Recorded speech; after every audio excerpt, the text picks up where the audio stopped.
Fantastic Four, featuring The Thing, Mr. Fantastic, Human Torch, Invisible Girl, together for the first time in one mighty magazine.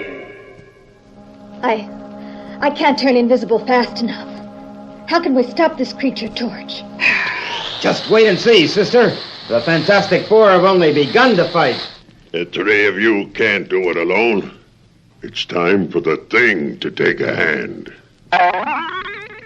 It'll take more than ropes to keep Mr. Fantastic out of action. Turn the page and begin this thriller on page 1. Here they are, Dr. Reed Richards, Ben Grimm, Susan Storm, Johnny Storm. The Fantastic Four. With the sudden fury of a thunderbolt, a flare is shot into the sky over Central City.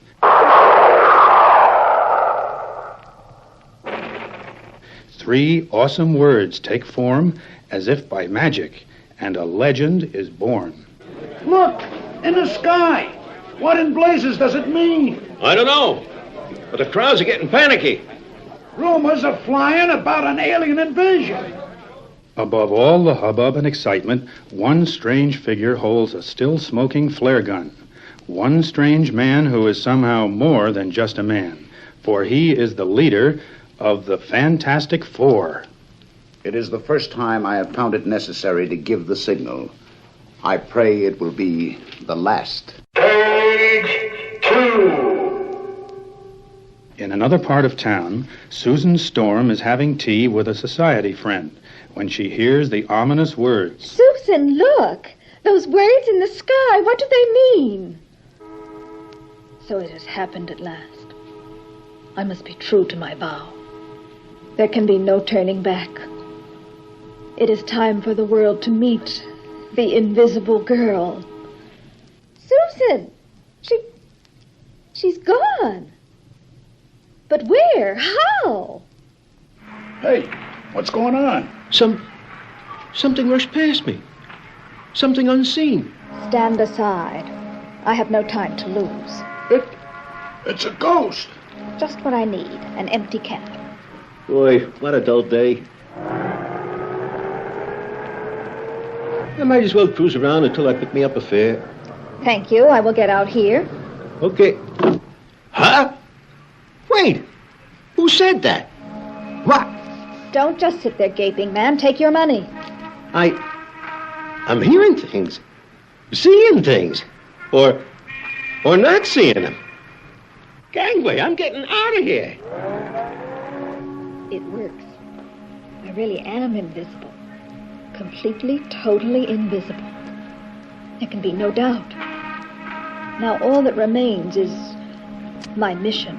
But let us leave the amazing invisible girl and turn our attention to a men's clothing store in another part of town. I'm sorry, mister. I just don't carry anything big enough to fit a man your size.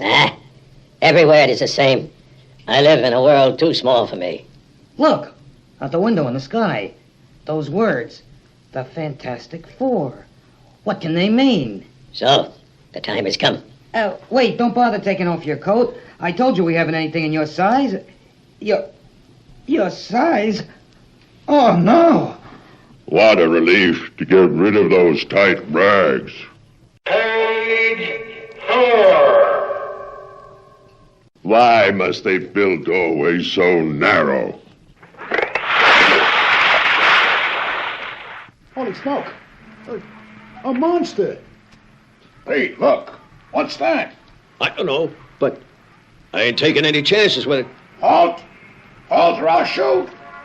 Okay, I warned you. His first shot missed because he was so nervous. But he'll not get another chance. Did you see that? He ripped the manhole cover out of the ground with his bare hands. It's impossible.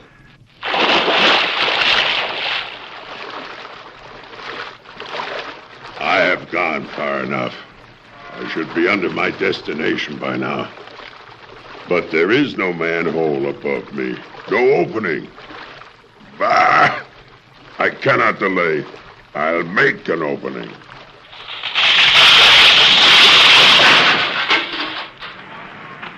What is that? Right in front of me. Oh, no. It's alive. Oh! Did you not see me in time? It's a walking nightmare. Help! Help! Lily-livered cowards. It ain't human. It's too big, too strong. It's a Martian. Minutes later, the police riot squad reaches the scene. There's no one here. Street's deserted. And who put in that danger call? I don't know how to explain it, but there's something weird happening in Central City. Those words in the sky, those scattered reports of monsters walking the streets. But what does it add up to, Chief? What? What does it add up to, indeed? Perhaps if the police officers could witness still another scene in a local service station, they would find yet another clue, as will we. We got her purring gentle as a lamb, Johnny. Good, that's the way I like her. There's only one thing in the world that interests me more than cars. Yeah, what's that, Johnny? Page 6. Hey, Johnny, look! In the sky. Those words. They're all coming together. They're turning into a number. The number 4. Johnny, that heat. Where's it coming from? What's happening to you? Don't worry, pal. You're turning into, gasp, a human torch. Remember me saying there was only one thing I care about more than cars? Well, this is it. Impossible, incredible, call it what you will, but the figure which had been Johnny Storm, scant seconds before, is now a careening human torch, flashing through the skies above like a flaming meteor. Look! A blazing, burning comet! No, it's not a comet. It's... Unless we're going mad, it's something human. Seconds later, the mayor of Central City issues an emergency order. Call the governor. Have him alert the National Guard. Move, man. Yes, sir. And before the hour is out, Washington has also taken immediate action. Red Dog to Squadron Leader. Attack unknown flaming object over Central City. Flaming object, huh? Someone must have flipped his lid. All the wild goose check. Hey, wait. What's that? It is a flaming, flying object. Let's get it, guys. No, stay back. Keep away. Why won't they listen?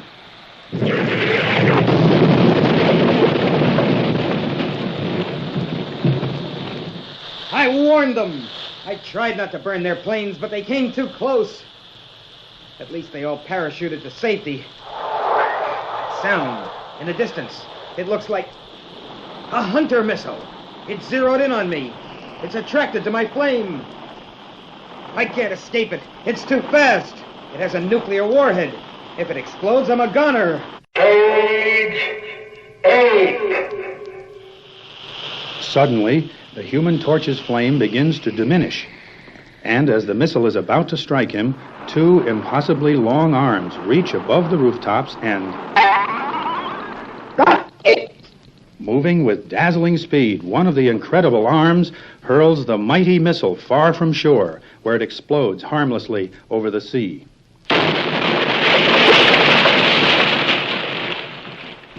But as the flying boy's flame flickers out altogether, he begins to plummet toward Earth, toward a certain doom. Grab me, Johnny boy. That's it. Who is this unbelievable stranger who has saved the Human Torch? You're safe now, lad. You're safe. In fact, who are all four of these strange and astonishing humans? How did they become what they are? What mystic quirk of fate brought them together to form the awe-inspiring group known as the Fantastic Four. You all heeded my summons. Good. There is a task that awaits us. A fearful task. But there is time enough to learn of the task which faces the Fantastic Four. First, let us discover more about their origin. Let us go back to that momentous day when an angry Ben Grimm confronted Dr. Reed Richards. If you want to fly to the stars, then you pilot the ship. Count me out. You know we haven't done enough research into the effect of cosmic rays. They might kill us all out in space. Then we've got to take that chance unless we want the commies to beat us to it. I never thought that you would be a coward. A coward? Nobody calls me a coward. Get the ship. I'll fly her no matter what happens. And so, led by a determined Dr. Reed Richards, the little group sped toward the spaceport on the outskirts of town. Susan, Ben and I know what we're doing, but you and Johnny... Don't say it, Reed. I'm your fiancé. Where you go, I go. And I'm tagging along with Sis, so it's settled. No time to wait for official clearance. Conditions are right tonight. Let's go. Before the guard can stop them, the mighty ship which Reed Richards had spent years constructing is soaring into the heavens towards outer space. She's behaving like a baby. Everything is perfect. Yeah, except the cosmic rays. No one knows what they'll do. Page 10. Higher and higher, like a silver bullet, roars the sleek spacecraft.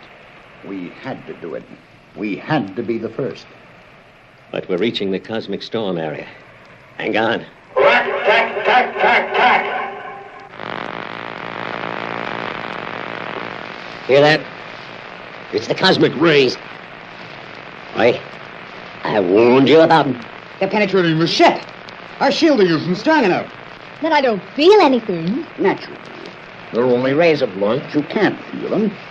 But they'll affect you just the same. I heard. It's booming as though it's about to burst. Ben was right. We should have waited. Should have gotten heavier shielding. Johnny? What is it? What's happening to you? I don't know, Sis. My body feels hot, like it's on fire. I feel like I'm burning up. Listen to me. Somebody else take the controls. I can't handle the ship anymore. My arms are heavy. Too heavy. Can't move. Too heavy. Got to lie, bruh. Can't move. Ben. At that moment, the powerful ship's automatic pilot took over and managed to return the sleek rocket safely to Earth in a rough but non-fatal landing.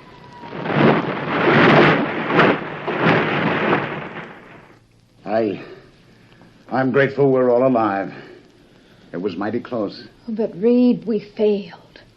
After all your work, your dedication, we failed. What did you expect? But we're still not completely safe. We still have to see whether the cosmic rays affected us in any way. Oh, Reed, I feel so strange. Susan. Look at Susan. What's wrong? Your gasp. Fading away. Oh, no. No. It's impossible. Somehow the cosmic rays have altered your atomic structure, making you grow invisible. Sis, I can't see you at all anymore. How long will it last? There's no way of knowing. What if she never gets visible again? Look. I see her. I'm myself again. It happened so suddenly. All by itself. Page 12. Thank heavens. You're all right, my darling. All right, eh? How do you know, wise guy? How do you know she won't turn invisible again? How do you know what'll happen to the rest of us? Ben, I'm sick and tired of your insults, of your complaining.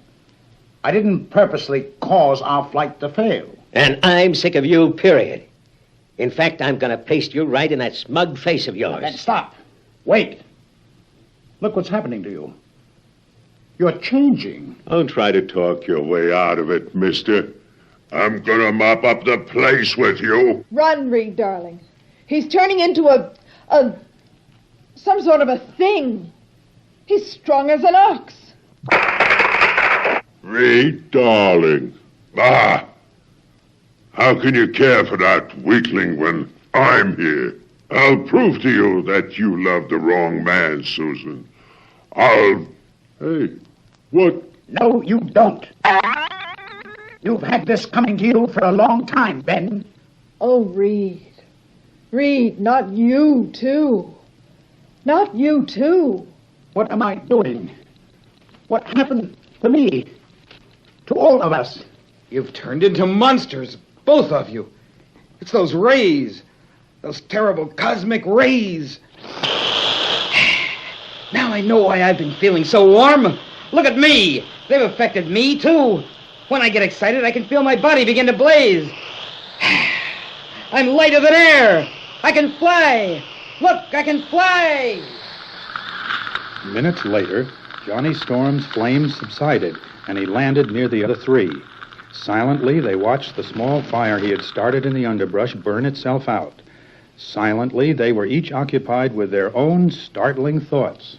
We've changed. All of us.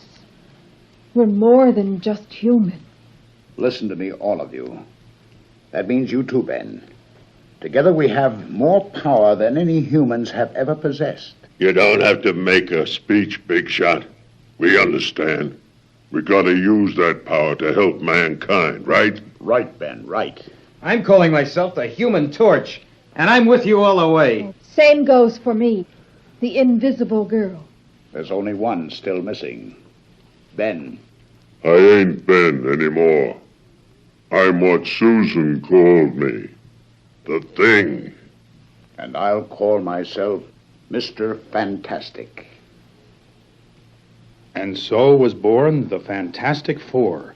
And from that moment on, the world would never again be the same. Turn over the record as the Fantastic Four continue with the next thrilling Marvel adventure.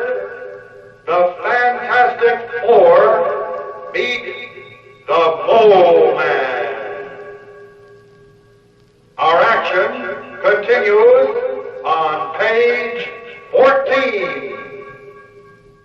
Page 14. The Fantastic Four meet the Mole Man.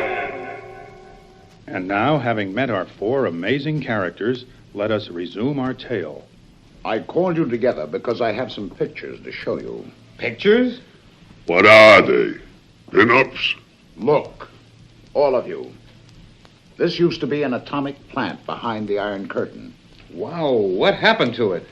The same thing that happened to the other atomic plants on those photos. This one is in Australia.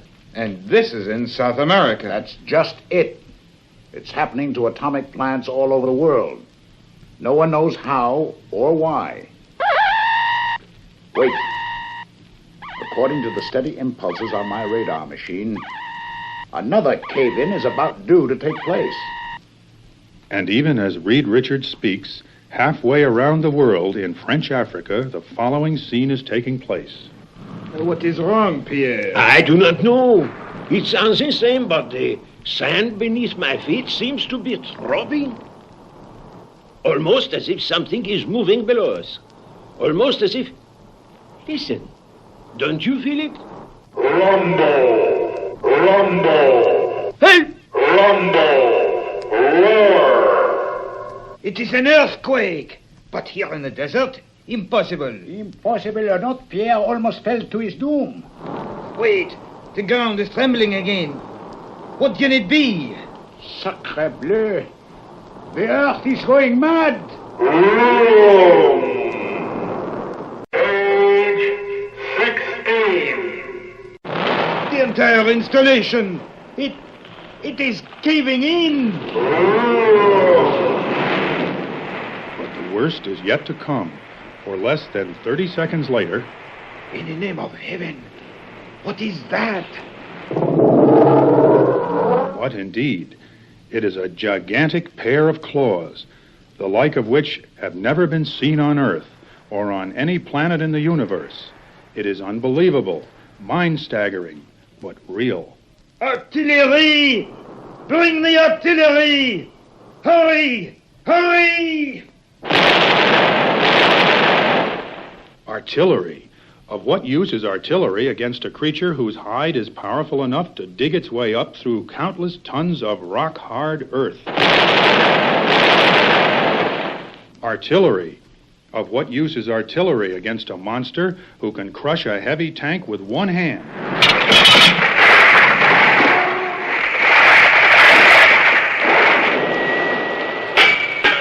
But just as it seems that nothing in the world will halt the nightmare menace, the shrill sound of a commanding voice is heard, and the Goliath stops in its tracks. Enough!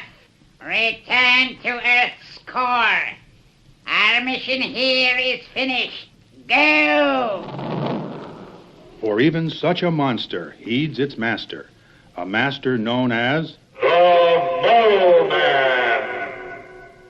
But we shall return to the Mole Man before long. First, let us turn our attention back to the Fantastic Four as they gaze in astonishment at Dr. Reed Richards' super-sensitive radar scope. There. It has happened again. This time in French Equatorial Africa. But how? Why? That's what we've got to find out. By studying the cave-ins carefully, I've pinpointed an island located exactly between them. That is where we will find our answer. It is known as Monster Isle. Monster Isle? That's just a fairy tale. There's no such place. Only one way to find out, Ben.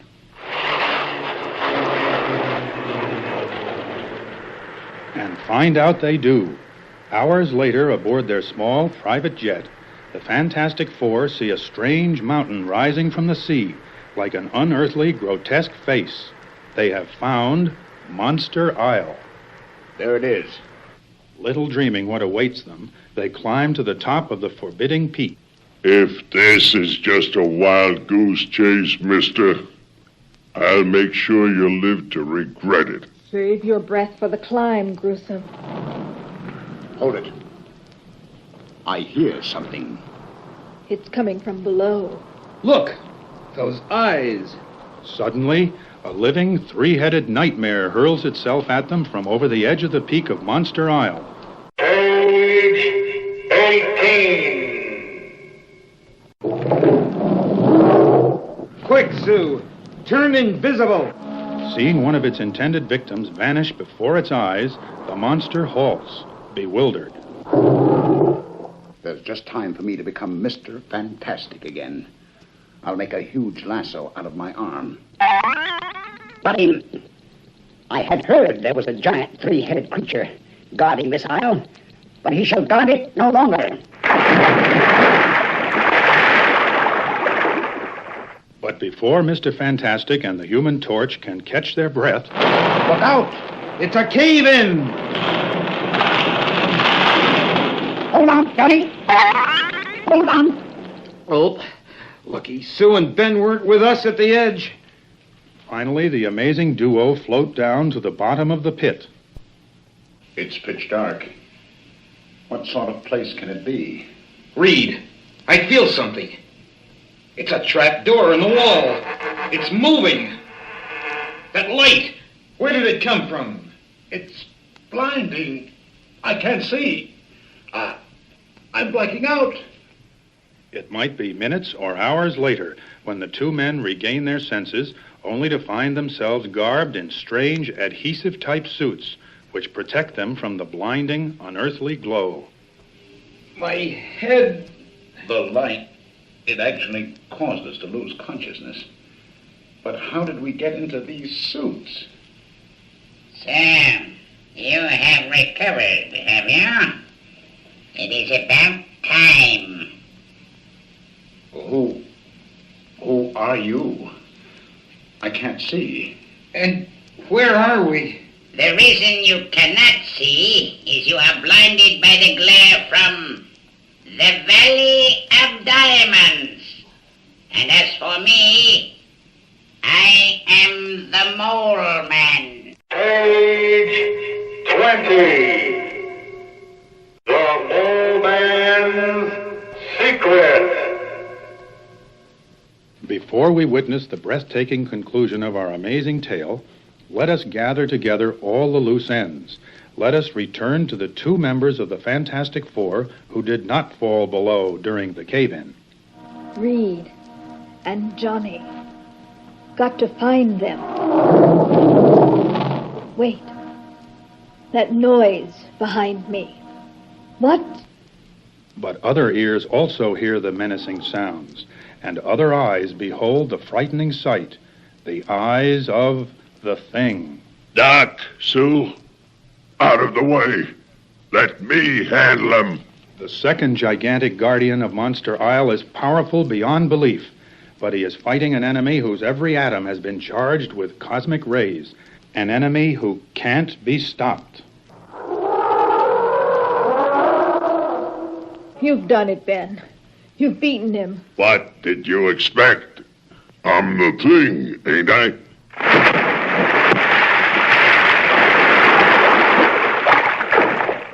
Now let's go and find that skinny, loudmouth boyfriend of yours. Oh, Ben, if only you could stop hating Reed for what happened to you. And what of Reed Richards and Sue's brother Johnny? We again descend to the depths of Monster Isle, where we find them confronted by the strangest menace of all time, the Mole Man. So you have never before heard of the Mole Man, eh? Well, soon the world shall hear of me. For soon the Mole Man will have the entire world in his power. How did you get here? What is this place? Page 22. It all started long ago because the people of the surface world mocked me. What? Me go out with you? Don't make me laugh. I know you're qualified, but you can't work here. You'd scare our other employees away. Hey, is that your face, or are you wearing a mask? Ha ha. Finally, I could stand it no longer. I decided to strike out alone, to search for a new world, the legendary land at the center of the earth, a world where I could be king. My travels took me all over the globe. Even this loneliness is better than the cruelty of my fellow men. And then, just when I had almost abandoned hope, when my little skiff had been washed ashore here on Monster Isle, I found it. That strange cavern. Where can it lead to? I soon saw where it led. It led to the land of my dreams. Down there, below, I found it. It's Earth's center. But in the dread silence of that huge cavern, the sudden shock of my loud outcry caused a violent avalanche.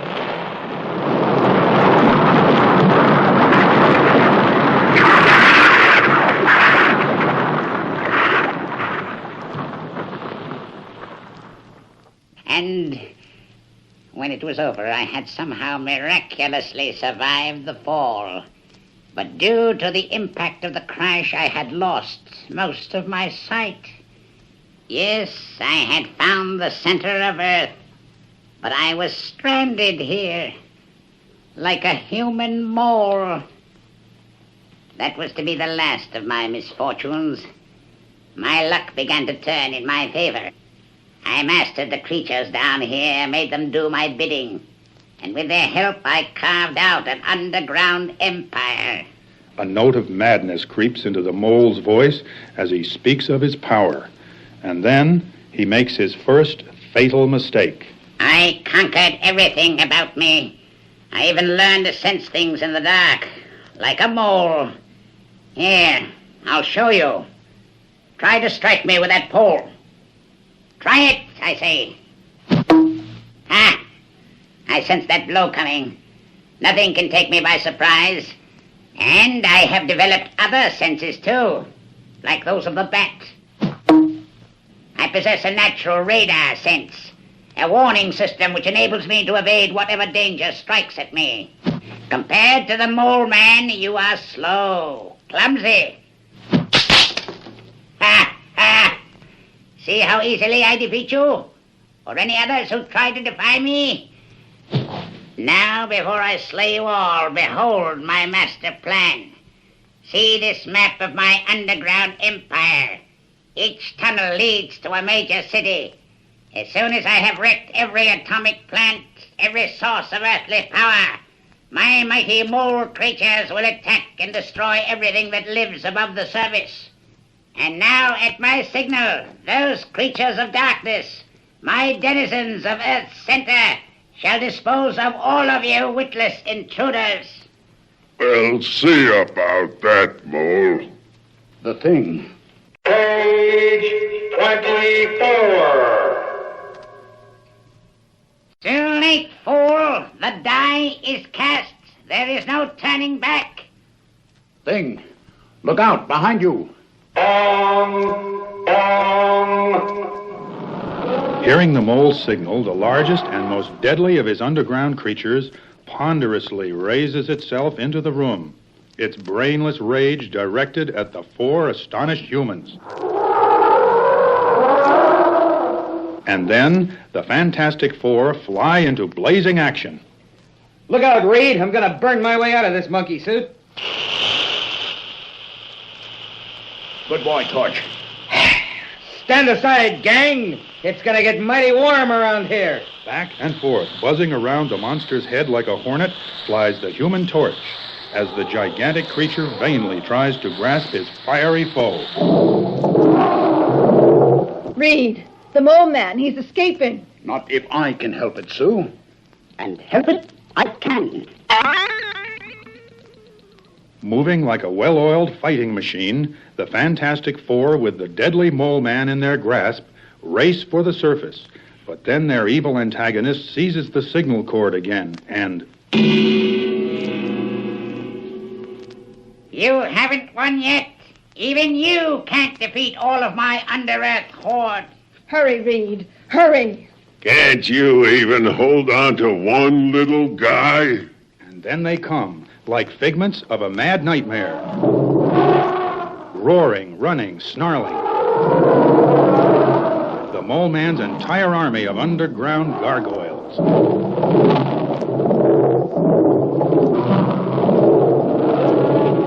But they hadn't counted on the unbelievable power of the Human Torch.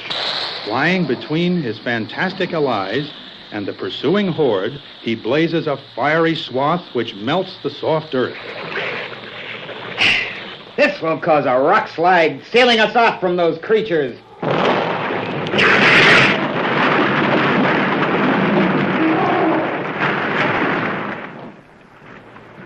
We did it! We're free! And the entrance to the Mole Man's empire is sealed forever. Moments later... But where is the mole man? I left him behind. He'll never trouble anyone again. And the words of Mr. Fantastic are indeed prophetic, as seconds later...